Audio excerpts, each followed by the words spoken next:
Being that it's 5:30, we'll commence the meeting. The Bourne Board of Health on August 28th, 2024. This is a hybrid meeting. We'll have folks participating via Zoom. And the Zoom chat will not be monitored. Participants who wish to speak must raise the hand icon until the chair asks them to unmute. Note that this meeting is being televised and recorded by Bourne Community TV for replay. If anyone in the audience is also recording or videotaping, they need to acknowledge such at this time. All items within the meeting agenda are subject to deliberation and votes by the Board of Health. If anyone from the public wishes to access the meeting remotely, they can do so by clicking the Zoom link or by calling the following conference line on their phone and using the Zoom meeting ID and password below. The dial-in number is 1-309-205-3325. The Zoom meeting ID is 315-403-5336, and the password is 02532. We'll call the meeting to order. Take attendance. Dr. Prieto? Here. Margaret? Here. Dusty? Barbara? Here. Bob Collette? Here. Okay, so we have 185 Captain's Row, continued from the last meeting. Mr. Bogler? Yes, sir. On behalf of the owners, Natalie and Nagy Webby. Okay, What's that, please? so this is a continuation from the last Yes, it is. meeting. Yep. We have requested a waiver from the Board of Health regulations for the continued use of the existing red stamped septic system to accommodate an addition to a single-family dwelling. Mm-hmm. Would you like to say anything? Yes. Okay. So on the 20th, I met Dave out at the site for a septic certification inspection. We uncovered the tank, the D-box, and the inspection port for the leaching facility. The tank was H20. The lid has two covers to grade, two covers to within 6 inches of grade, 1 to grade. The tank had no evidence of overflow. It was full. The owners might want to consider pumping within the next 6 months to a year, which is to be expected for it's about 3 years old, the system. Yeah. So that is expected. The D-box was also H20, no evidence of solids carrying over. The inspection port indicated that the soils in the leaching facility are dry, so system is working accordingly. No concerns with the system as is. Okay. Any questions from the board? Dusty? Yeah, what size tank is that, 1,000? 1,500. 1,500? Okay. So, any other questions? Okay. Entertain a motion to approve or? Yeah, I can make a motion if you want. Just gotta find my interview stuff. Okay. I make a motion that we approve a waiver of regulations for the continued use of the existing septic system at 185 Captain's Row to accommodate the addition that they are making on this house. Second? Second. Any further discussion? Barbara? I don't have any discussion, thank you. Okay. No, a vote? Yep. Yes. Yes. Yes. Margaret? Dusty? Barbara?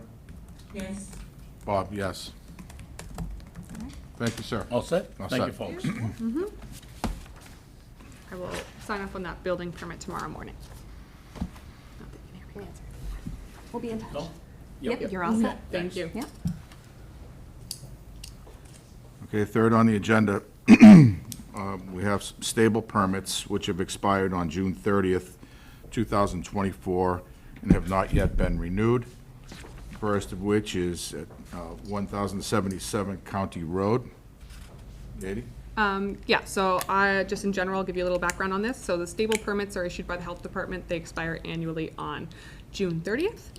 Renewal reminders get sent out via email to the applicants on record. 3 notices were sent out prior to the expiration date of June 11th, June 21st, and June 26th. By the time the agenda was set for posting this past week, we had 3 stable permit renewals that had not been fulfilled yet. Late fees started accruing on these permits as of July 29th at $50 a week. All three applicants that had not fulfilled the requirements have submitted their permits as of today. I will just say it was brought to the attention of our office today by a couple of our stable permit holders that they've been experiencing some family and medical emergencies this last couple of months, which is why their permits have lapsed. They also expressed concerns with the large amount of the late fees. So on behalf of these applicants, I'm just going to pose the question for the board. You can hear from anyone that's here to talk as well. But does the board wish to impose the remaining late fees, or would they entertain waiving any or all of the remaining fees? Comments from the board? Anybody? Barbara? What is the total that they each owe? So, Because it would be the same for all of them, Yep. correct? Or significantly close? correct. So the stable permit itself is $40. The late fees are $50 each, so the total right now is $290, including the permit fee. Well, what about, because, what is it, it's already, it's, you know, when were they supposed to be renewed? Was it, sorry, just remind me. No worries, It wasn't yeah. December when it was No, due? June 30th was the expiration date. Oh, okay. Yeah, I guess I don't have any objection waiving, but if it happens again, then maybe we don't waive it. You know, some things happen in people's lives, so, I guess that's a steep price to pay for being like a month or so late, especially if they have life events, so. I think I'd like to know how long they have been, having a stable permit, and if this has happened before. Sure. I know we have, one of them on the list is a long-standing, many years, over a decade. One is newer the last 2-3 years, and one was brand new last year. So this would be their first renewal period. So do those that have had the permit for many years, do they typically pay on Typically, time? they're usually one of our first ones. All right, well, then I think that we should give them a chance. And these are annual Yes. permits? Okay. Is anybody here from any of these? Yes, would you like to speak? Sure. If you would, just please approach the podium and identify yourself for the record, please. Okay. He's here to make fun of me this whole time. I am this is my first renewal. So I don't have an excuse. I didn't pay attention to the town of Bourne. What I do for all our other taxes is I go on and renew everything we need to renew, the real estate and all that other stuff. I didn't pay attention to the stable fee. I kind of just, it's the first year, so I didn't think of it. And then when I did see it finally, the last email that I did see, I remember saying to my husband at the counter, I was like, oh my gosh, I gotta pay this. This is whatever. I realized I hadn't paid it. And then I realized that it was $50, and I said that out loud, not that I wouldn't have paid it anyway, but and so I went on at that time and I paid it. And I think I spoke to somebody, they said that, and I said, because it didn't show a late fee on there at that time, or I would have paid that as well. But I think that the late fees are somewhere else, is that right? Yeah, so with the stable permits, the first step is the payment, so we wouldn't see it to add a late fee until you submitted it, essentially. So yeah, that's And the then- hard part of that. This isn't an excuse, but because I paid it, I thought I was good and clear, and I, again, didn't pay attention. So I will, Yeah. in the future, be on it. Okay, thank you. Could you please state your name and address for the record, please? Julie Tasha, 1077 Route 28A, Hey. Katomet, Thank you, Ms. Tasha. County Road. Same Okay, thing. all right, great. Thank you. Thank you. All right. Anybody else? Okay, any further discussion from the board? No, I think it's reasonable to waive this time. Okay, would you like to Now, make a is there a motion? way to keep, I'm sorry to interrupt, to No, keep no. track that this doesn't keep happening every year? So- Yeah, yes, okay, absolutely. Yes. Okay, so I'll entertain a motion. I too am in favor of waiving them under these circumstances, so. Anybody else? No, okay. Motion? I'll make a motion to waive the fees for 1077 and, 1048 Sandwich Road and 127 Lake Drive. Waive the late fee. The right? late fees. Yeah. Right. Okay. All in favor? Miguel? Aye. Aye. Margaret? I'll do a second, I'm sorry. Second? I second. Oh, I'm sorry. Thank you. No, my fault. Procedural error. So did I Margaret? say aye? Aye. Aye. Trustee Bob, aye. Barbara? Aye. Okay, thank you. Okay, Thank you. thank you.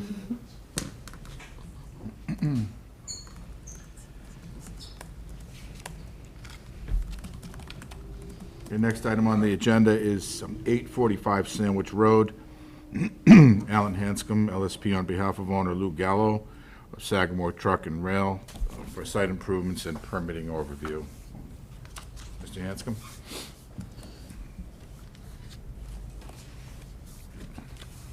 I've got a few boards. I think it's probably better if I sit up over there, maybe. Please. Let me know if you can't see it. I'll move it.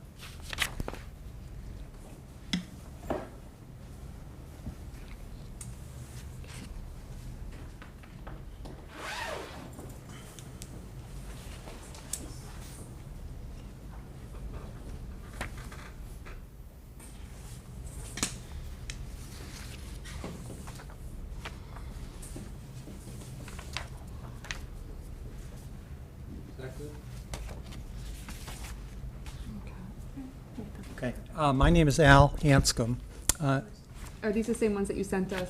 This is different, but Okay. it's the aerial view of the site. Okay. I just hadn't. I was just gonna share it with people on Zoom if it The was other same. three are Okay, the perfect. same.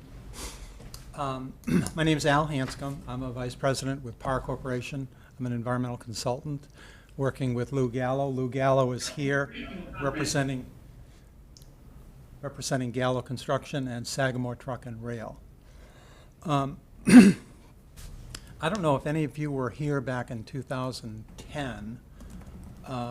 Was there anyone here from 2010? Lou and I were in front of the Board of Health permitting the same exact site for fly ash that used to be generated at the local power plant. But the power plant has since shut down, so we have a transloading station where we can load rail cars for rail shipment, but there's really nothing for us to ship. So part of the plan is to renovate this whole Sagamore Truck and Rail facility that used to be running years ago for a variety of different reasons and for purposes that I'm going to ask Lou to explain in a few minutes. But we're looking to change the permit for the facility. It was permitted site assignment for fly ash only to ship off Cape for the power plant. They used to recover the vanadium and some of the heavy metals in the sludge, and it was economical to do it that way at the time. Now there's a real need to ship C&D materials off the Cape and get truck traffic off the roads. So we have, in parallel, proceeded with a grant application under the Industrial Rail to Access Program. And we were able to secure a grant through the IRAP program through Mass DEP for renovating the yard. So the siding, the side track that comes off of the Mass Central Rail Line, Coastal Rail Line, Mass Coastal Rail Line, has been updated. So we have a siding that has been improved already on the site. It was kind of low and it was in poor condition, but it's been raised and it's been improved so that trains can traverse safely on the siding. That has already been done. There have been other improvements to the yard, and if you've been to the site, and I understand that some of you have been to the site, it's been cleaned up. There's been a demolition of a former aggregate facility there, and we are making plans to improve the traffic flow through the site. Most recently, the site on the left in that photograph was used as a landscaping yard, and that landscaping yard is no longer in business. So we're looking at laying that out in a certain manner, which I'm going to explain to you tonight. So the purpose of this meeting really is to give the Board of Health kind of a perspective as to what our plans are. Then there are two separate permitting processes that we're going to explain to you, one of which, maybe even both of which, the Board of Health will be asked to weigh in on by the Mass DEP. The DEP is going to be permitting this. When we permitted it back in 2010, I think we were the only ones in the whole state that went through the local Board of Health for permitting, because the state at the time put the responsibility on the local boards of health, and they found that it didn't work very well because the towns just don't have the resources for permitting some of these complex issues. So DEP took that responsibility back, and that's where it resides now. But they still look very heavily on input from the communities, and particularly the Board of Health. So you will be actively involved with public hearings and so on, which you're probably aware of under the solid waste regulations. Before I start getting into the plans, I would like to have Lou explain historically what's been going on at the site, because there have been different names and different activities over the years, but this has been a fairly active rail site over the years with a number of different stockpiling of bulk items and so on. So Lou, would you explain? Louis Gallo, Sagamore, Mass. This site has been in the family for over 80 years. I'm 72, and I think I remember them unloading stone, and I was in a carriage there. And when aggregate was hard to get, they didn't have the venues of the quarries like today. But before that, all the wood that went to Otis to build the barracks was unloaded on those sidings. So those sidings have always been active. And then we were big in salt for like 40 years, and we finally we've quit that salt business. We will have a small amount of salt coming in by rail still. We moved the railhead down to a bit larger part of the yard because it was too close to the building. We couldn't get the truck traffic correct. So the history of the yards, we've been there forever. The fly ash, we moved over 100,000 tons in 12 years. That's equivalent to a football field 100 feet tall. We never had a violation or a citing from the DEP or anybody, or the local Board of Health. So the permit we would be under for C&D won't exceed 50 tons a day, which comes to about 7 roll-offs or some bulky waste. We got our IRAP, as Alan said, through the IRAP program for truck traffic to try to limit truck traffic. And one of the big items is also we're going to bring in aggregate again by rail. There's a need. Some of the bigger aggregate people down at Cape have already approached us, and we're just trying to work out the truck and the rail costs, but we think we can beat the truck, and definitely the traffic needs will be put to a minimum. So that's basically it for the history of the land, and that's it. I mean, we've had it forever, so it's been everything. What we want to tell you is we've probably had 6 or 7 tenants in there, in and out. We've had a furniture company, was there 20 years. We had I ran the landscape yard for 10 years, and then a guy came in from Duxbury, he ran it for another 15. So the truck traffic was pretty heavy, even though it was short seasons. They probably did 1,000 trips of just mulch, loom, and stone, and definitely the furniture company was very aggressive. And both those are gone now. So we want to calm down the area with traffic as far as intimate little trucks and all that. And like I said, the permit for the C&D is only going to be, the DEP said they'd only allow 50 tons a day. So we think it's an asset for the town, another way to get rid of stuff, send it bye-bye. I mean, we sent the flyers to Arkansas. The DEP was very happy it didn't end up in New England. So that's all I got to say at the moment. So. Okay. Thank you. A couple of things I'd like to add to all of that.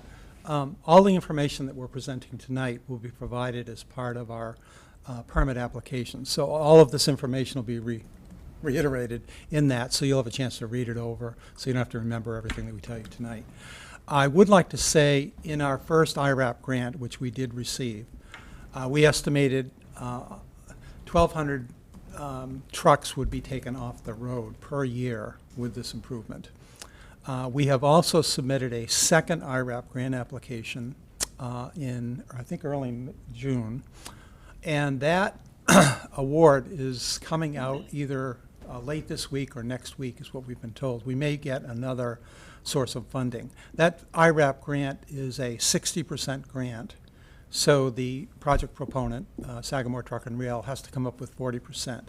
But it's still, it's a pretty lucrative thing, and it's a very helpful thing for us to get this project up and operating. And I think we estimated another 1,200 cars to get off trucks to get off of the bridge. These are large trucks, not pickups.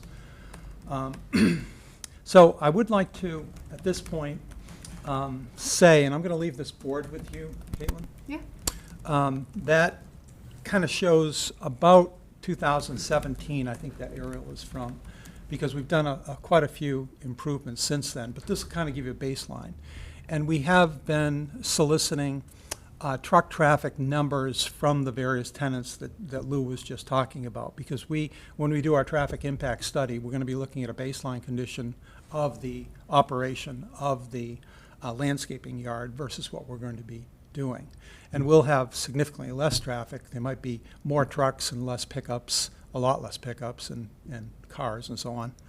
But we'll also be projecting traffic compared to the old traffic projections. So that'll be a traffic impact study that will be part of our application for a major permit modification to the site assignment. That's the terminology that we're using with Mass DEP. And we've had 2 meetings already with DEP, with Mark Akers and with Elza Bystrom. Are these people you know, Caitlin? I've emailed with them before, yes. Yeah. Elza and Mark are 2 people that we've been meeting with.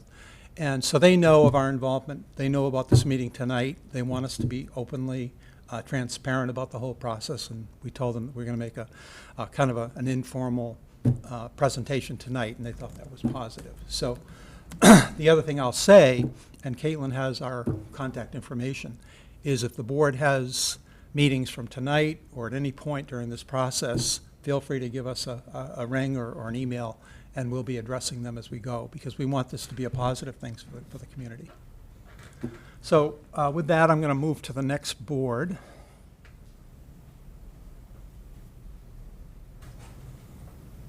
Get the right one. This is the overall site plan. And I think you can hear me. This is the bridge is overhead here. This is the gasoline station, if you're familiar with the area.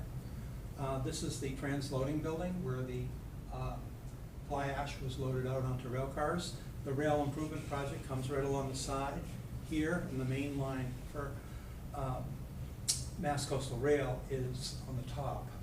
So this has all been improved. This is a building that is currently used by one of the tenants for maintenance purposes, I think. This building is proposed for, we're going to be improving this building, putting a hoop house here.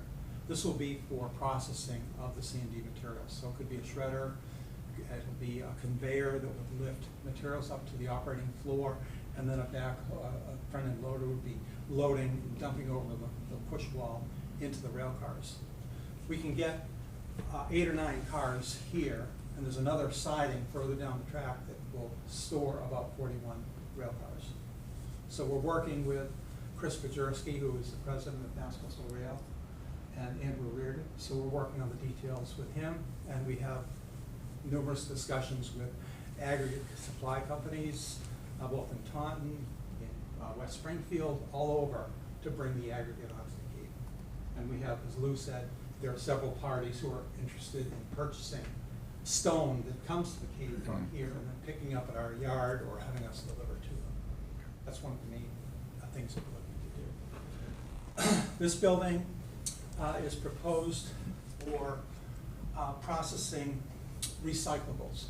A separate permit that we're getting, a general recycling permit, will allow us to take glass and metals, recyclable materials, clean recyclable materials, not contaminated, not hazardous waste.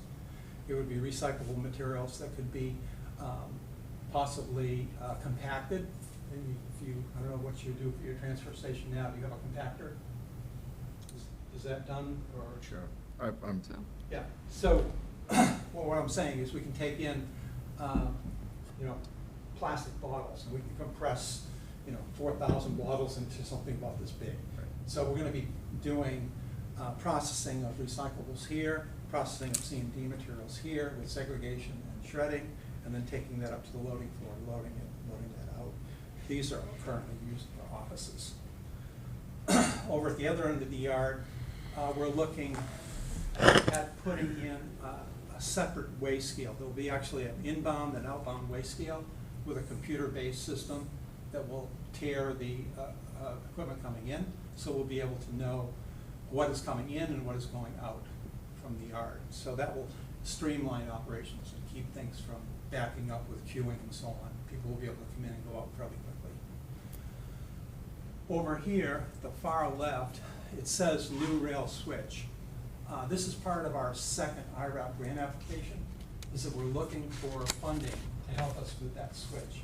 If we are funded under this next round, maybe this week and next, that will be scheduled and that work will be done this fall. So that would actually increase the operation, the efficiency. If you can imagine a train coming down and having to stop, back up cars, and take off, we'll be able to pull right in here, drop the cars, and keep moving.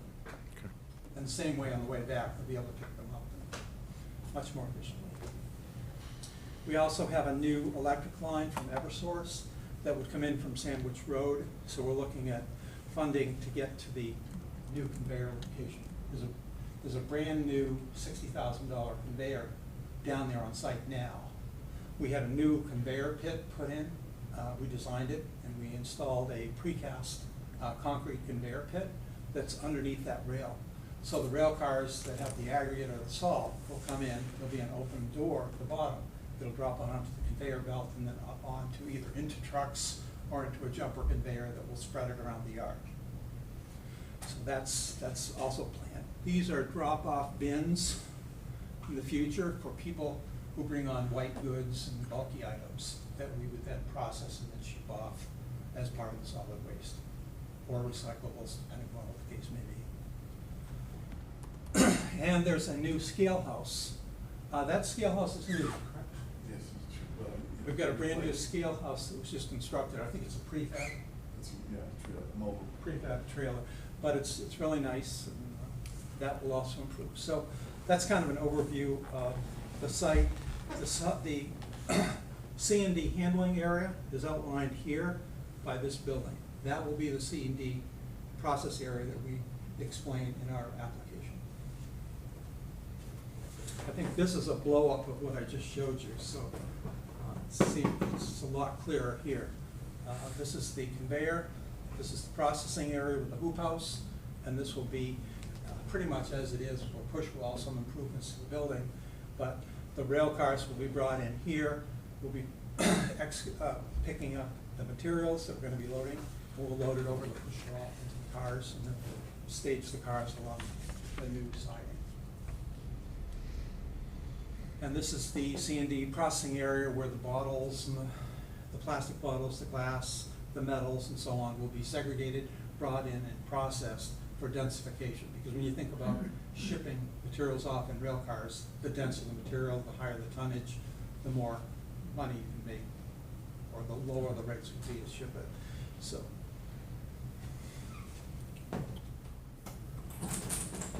The last board that I have shows the truck traffic. And again, if you can't see these boards where you are quite well, I'll try to explain it, but I'm going to leave all these boards for Caitlin to have so you can all look at them at your leisure.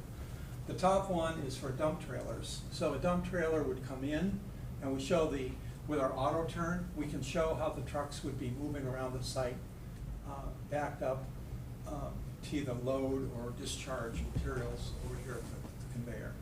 So the dump trailer would come in, go over the first scale, that's a scale house, and then it would back up and get loaded, and then it would go back out over the outbound scale, and then it would take off.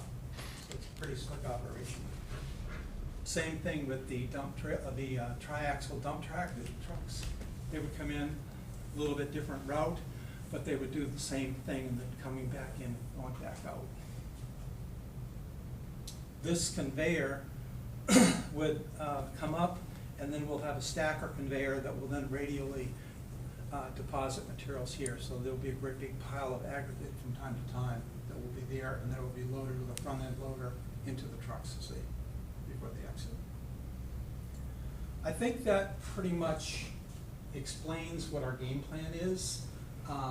We're looking to be up and operational by the end of September for the aggregate. So There will be activity that'll be starting up fairly soon. I don't think it would be necessarily subject to any permits that the Board of Health could issue on that end. But we will be going through the recycling and the C&D permits with you over the next 2 or 3 months. So I'll as soon as I get the schedule established, I'll run it to Caitlin and she'll share that information. Share that information with you. With that, I guess I would like to open it up for questions, because any questions you have, we would love to explain to you what we're proposing to do if you have any questions at this time. Just one. Are you gonna be able to fence that whole area in for trash, you know, blowing out onto the rest of the neighborhood? Or how do you plan on doing that? Well, we don't expect that to be a problem at all. This is at a much lower elevation than the elevation of the road. Mhm. If you've been by the site, can you picture the site? I know the site Yeah. very well. Yeah. So I don't expect that wind-blown debris. So we are not handling municipal solid waste. We're only handling C&D debris. Oh, okay, because what I read, you were taking in trash. No, no trash. Okay, that's a lot And better. if you wanted to just explain, like an idea of what C&D materials are for the board as well. Just- C&D materials can range, like clean wood, for example, would be a recyclable material. But dirty wood commingled with debris, concrete chips, it's difficult building demolition debris materials. And we have to segregate, none of the materials. Excuse me, sir. I think there's an audio problem. Yeah, if Maybe you you can could stand stand at closer to the the microphone, podium. sorry. Thank you. Okay. For example, insulation from demolition debris has to be segregated. It cannot be shipped off as demolition debris. Same with sheetrock. There's a land ban on sheetrock. So those type of deleterious materials would be segregated, and they would not be shipped out as C&D debris. They can't take them in landfills. So it would be small metals, it could be nails, it could be bricks, tiles, floor tiles, things like that. There are certain things like ceiling tiles can't be shipped off as C&D. So we would be, our company will write a user's manual, an operation and maintenance plan for the facility, so they will know what they can and what they can't accept. There are certain limits, for example, on couches that they could take. Couches these days have recycling centers, so that they can take couches apart and take the metal out and take the foam out and reuse it. So a lot of that material has to go to a recycling facility and cannot just be crushed and shipped off as debris. So all of those details, that's a very good question, all of those details will be in our application, and that will be explained to the board, and you'll have another shot to ask further questions if you have questions beyond what we submit to you.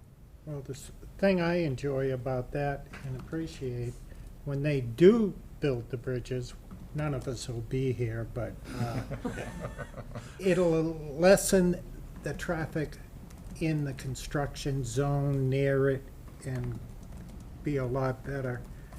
I have one question for Caitlin.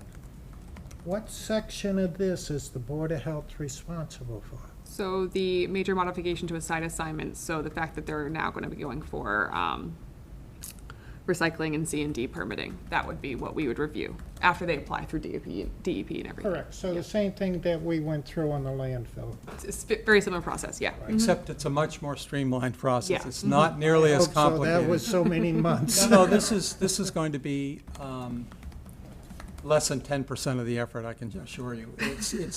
It's really going to be involving the public, being overt with the public as to what the impacts might be. I think we're sufficiently distant. I think there's one property line that we may be looking for a variance, but I think it's from someone who, in the past, did not object to the setback, and we expect the same thing to be true here. But I think you'll find that we'll be very cooperative with the board and with the public to address and mitigate any of those types of issues that might be raised. So we've done it before. We think it's a project that is good for the community. It's good for the Cape. It'll get truck traffic off the roads. It'll generate tax revenue for the town. It'll clean up a site that's been underutilized. So there's a lot of, I think, positive things to this type of a project.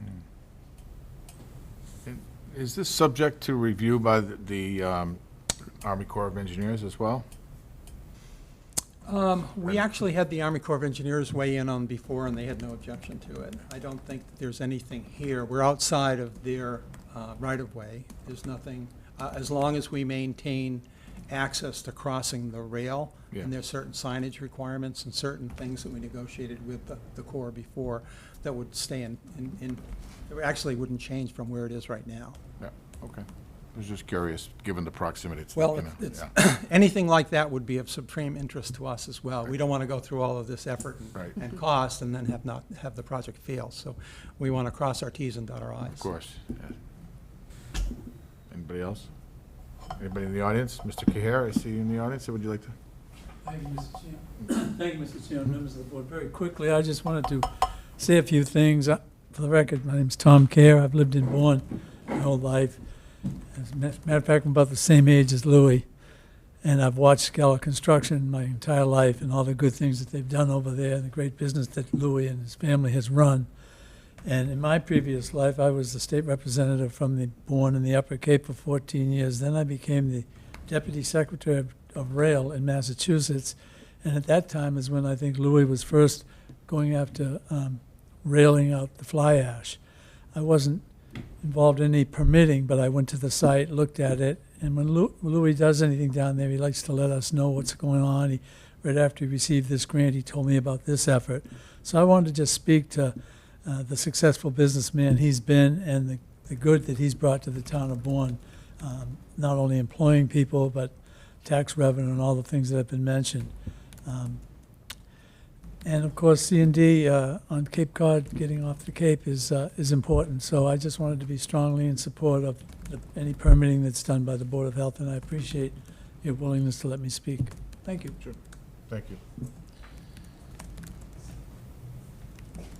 Any other questions from the board? No. All right, thank you, gentlemen. Thank you. Appreciate it. Caitlin, I'll be in touch. Yeah, absolutely. Thank you. Next steps. Mm-hmm.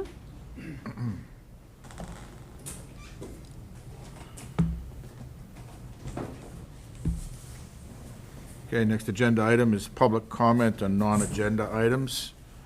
See nobody remaining in the audience from the public. Is there anybody on Zoom from the public that would like to comment on a non-agenda item? Hearing none, we'll move on to item number 6, the Health Director's Report. Katie? I have nothing new for you this week. Okay. Any comments from board members in regard to future agenda items? Hearing, okay. All right, on to item number 8. We have approved the minutes from previous meetings. They could do these separately. If everybody's had a chance to review them.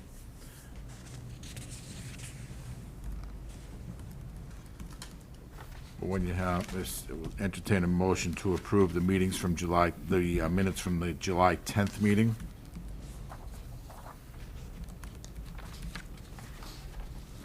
Make a motion to approve the minutes from the July 10th meeting. I second that. Dusty? No comments. Yes. Yes. Okay. Barbara? Yes, Yes. No comments on anything. I will abstain from this one as I was not present at the meeting. But we have 4 yeses, so. Okay. Okay. And And I'll make a motion to approve the meetings from August 14th. do we have July 24th here? I do. We do not, no. We do not. Okay, so No. July 24th is not on this. Okay, August 14th. Okay, do we have a second? Second. Second, Dusty. Any further discussion? No? Okay. Barbara? I have to abstain from that, I wasn't at that. Oh, you were not at that meeting. Okay. Miguel? Aye. Mark? Dusty? Aye. Bob? Okay.